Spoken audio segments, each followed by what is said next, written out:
చర్యం కేసులో అరెస్టైన హర్యానాకు చెందిన యూట్యూబర్ జ్యోతి మల్హోత్రా కేసులో విస్తుపోయే విషయాలు వెల్లడయ్యాయి. పహల్గామ్ ఉగ్రదాడి జరగడానికి కొన్ని నెలల ముందు ఆమె ఆ ప్రాంతాన్ని సందర్శించినట్లు దర్యాప్తులో తేలింది. అంతేకాదు అక్కడ వీడియోలు తీస్తున్నట్లు కూడా అధికారులు గుర్తించారు. ఆ వీడియోలను పాక్ ఏజెంట్లతో పంచుకున్నట్లు భావిస్తున్నారు. దీనిపై అధికారులు మరింత లోతుగా దర్యాప్తు చేస్తున్నారు. పాకిస్తాన్కు సున్నితమైన సమాచారాన్ని చేరవేస్తున్నారన్న ఆరోపణలతో హర్యానాకు చెందిన ట్రావెల్ బ్లాగర్ జ్యోతి మల్హోత్రా అధికారులు శనివారం అరెస్టు చేసిన విషయం తెలిసిందే. పాకిస్తాన్ ఐఎస్ఐతో సంబంధాలున్న న్యూఢిల్లీలోని పాకిస్తాన్ హై కమిషన్ ఉద్యోగి డానిష్ తో జ్యోతి మల్హోత్రాకు సన్నిహిత సంబంధాలున్నట్లు తెలిసింది. ఈ కేసు దర్యాప్తులో కీలక విషయాలు వెలుగులోకి వస్తున్నాయి. పహల్గామ్ ఉగ్రదాడికి దాదాపు 3 నెలల ముందు ఆమె తరచూ జమ్మూ కాశ్మీర్ లో పర్యటించినట్లు కూడా అధికారులు గుర్తించారు. ఒకసారి చైనాకు కూడా వెళ్లొచ్చినట్లు తేలింది. ఆపరేషన్ సింధూర్ అనంతరం నెలకొన్న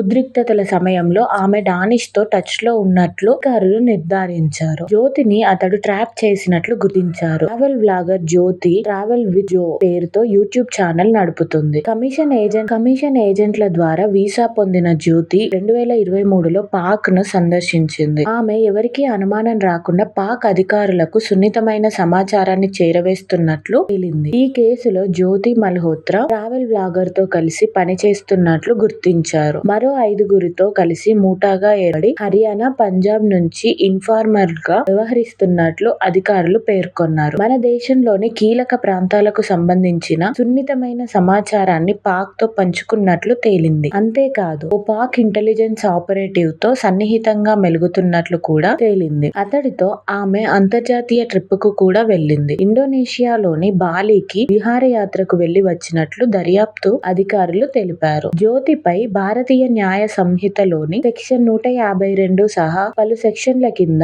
అభియోగాలు మోపారు. ఇక దర్యాప్తులో తాను తప్పు చేసినట్లు జ్యోతి రాతపూర్వకంగా అంగీకరించినట్లు సమాచారం. జ్యోతితో పాటు మరో 5గురి గుట్టును కూడా అధికారులు బయటపెట్టారు. వారందరినీ అదుపులోకి తీసుకొని విచారిస్తున్నారు.